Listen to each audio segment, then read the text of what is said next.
Hello, everyone. So, the last time that I popped this brass cover off, I used this screwdriver, which is not the best thing for that because it's pointed. It's going to mar the brass and bend it. And I started thinking, well, what can I use? And I thought, a drill bit. You know, you can get the right size in there. Well, you've got to either have an already broken drill bit or you got to risk, breaking one because they're not really designed for that. But I finally, the gears churned around in my head and I finally figured out the ideal tool for it. An Allen key. It's flat, which is what you want to punch it out. And you can size it to the right diameter that's going to hit it enough and yet, not poke through the brass or warp it as much. It's going to get some bending and warping, but we can work around that. So that's what I'm doing right now. I'm getting this just in there, and I'm not going to try to go crazy, like Superman. Bam, one whack, and it's through. I'm going to tap on it, and I'm just going to try to get it high enough that I can lever a screwdriver on either side. I'm going to try to wedge it back. We'll see how it goes. But I'm using a tack hammer up here. You can't really see it, but that's what it looks like, a tack hammer. I've got a smaller hammer. Come in? No. Who is it? Sorry. Stop clowning around and get to work. I am working. Ow! Oh, I hit my knuckle. It was off camera, so you didn't get to see it, but you gotta watch that. The dangers of lock picking and lock working on. Alright, so have I made any progress? Yeah, it's coming up a little bit. There's just like a tiny little ridge here, but we're heading in the right direction. I've got it tightened down on the vise pretty good, and I've got this rubber weather seal that I found the whole brand new strip from the great dumpster dive of 2017 or 16. Don't remember. Wasn't too long ago. Epic. People throwing away brand new stuff. Didn't even have to dive in the dumpster to get it. Oh, man. It's one of those you talk around the campfire when you're homeless, to your other homeless buddies. Man, I should tell you about the time I found some stuff in the dumpster, man. Brand new in the package. Those were the days, mate. Come in.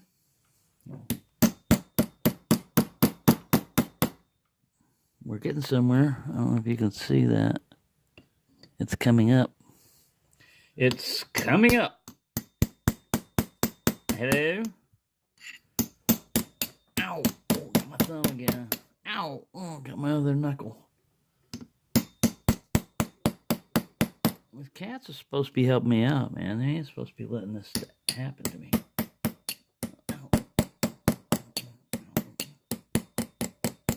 I'm kind of levering, banging it this way now a little bit more because you only got this shackle hole there that I'm trying to go through, and the rest of it is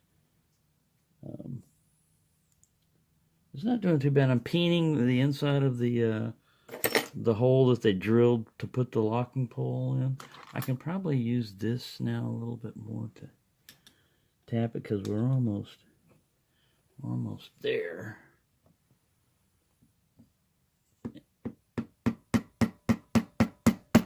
Ow, oh, I got my knuckle. Tighten this down. Sometimes you gotta shed a little pain. Get a little pain to get something done. No pain, no gain. Believe me, Locke, this is gonna hurt me more than it is you.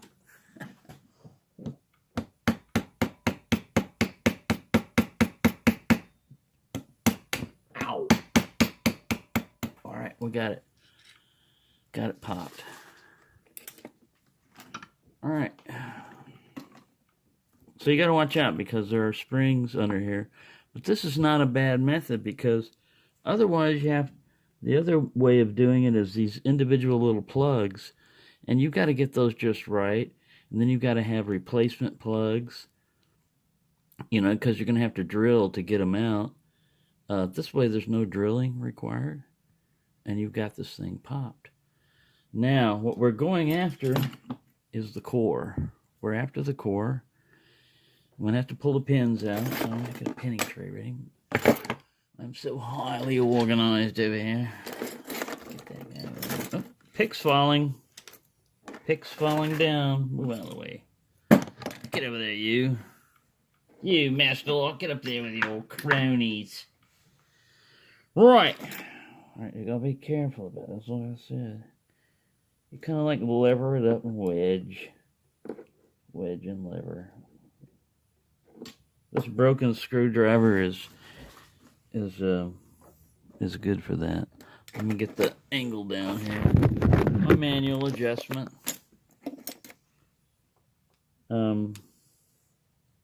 Yeah. I was just watching a video. I can't remember who it was. But their camera broke. Oh, it was Lockmania. His camera broke. And he was having to use, then his tripod broke. And so he was using a different setup. Well, for my camera, I'm still using my, they call it breakfast essentials now, but it was always instant breakfast when I was a kid. Well, I'm going slowly up here, and I'm just wedging. Because, see, once we get it popped up, there's these springs. Last time when I did, I just went in the quick and dirty method. And I mangled 2 or 3 springs. This time I'm trying to take it a little bit slower. And be a little bit more precise, and expecting it to just pop off at any second. Which is what it's probably gonna do. But see, now it's just got a little bow on it, and the inside is not all gouged out, so replacing it shouldn't be a huge problem.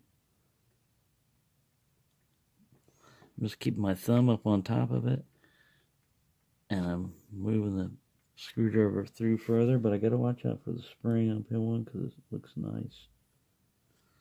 Well, that's actually not pin 1, that's pin 5 or 6, whatever this thing is.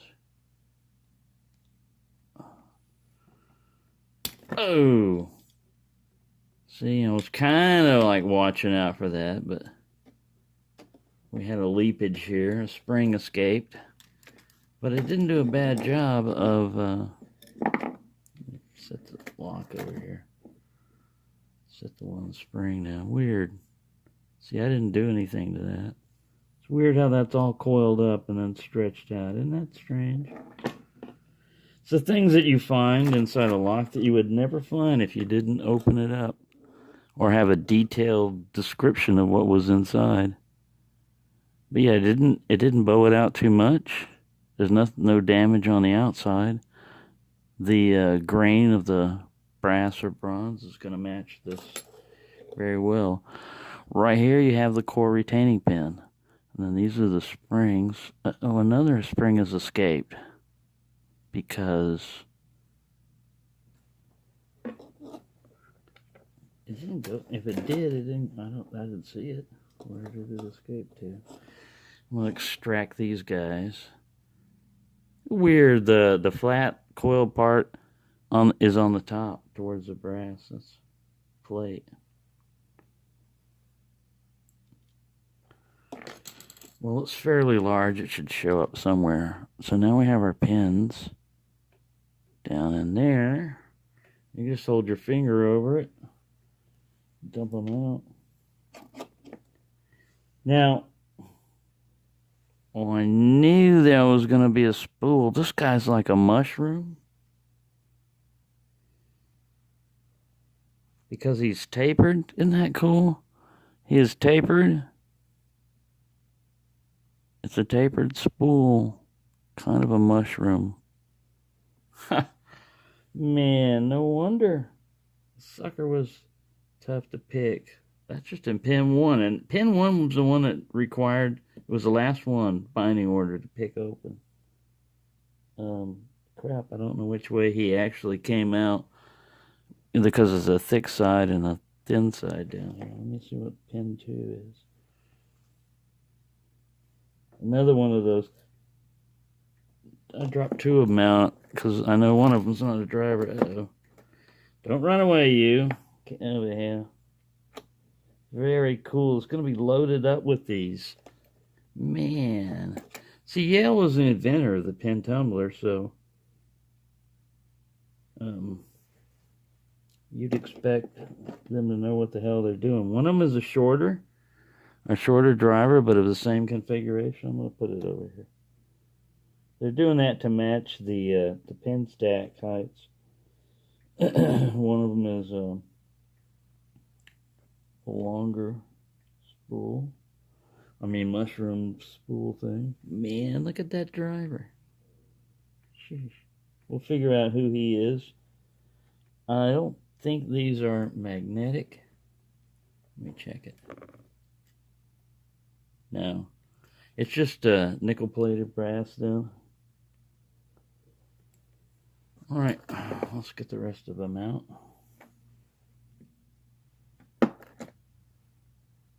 And one more key pin is hiding in here. I'm still missing a spring. That's strange. It's probably... Oh, there he is. He popped up over there during the brass plate pop off. Oh, somebody doesn't want to come out. Hello? Who is it? Huh.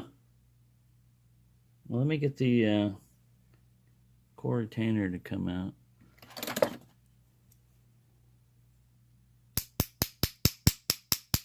Hello? Anybody home? He's right there.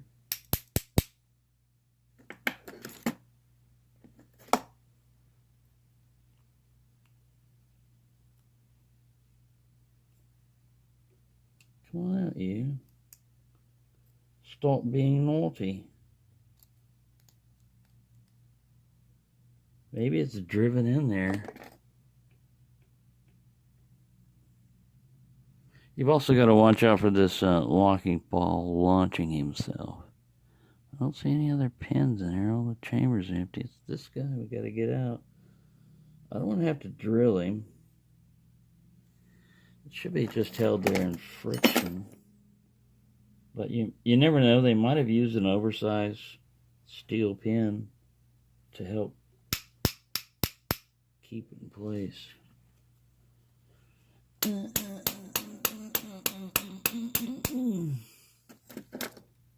Ain't moving. Not budging. We have no movement. So, we've reached our first obstacle. But let me show you the pins before we do all that. Oh, I found the other key pin. There's one right there. Let me show you these cool looking pins here. See if I can get this guy to zoom in. Look at that.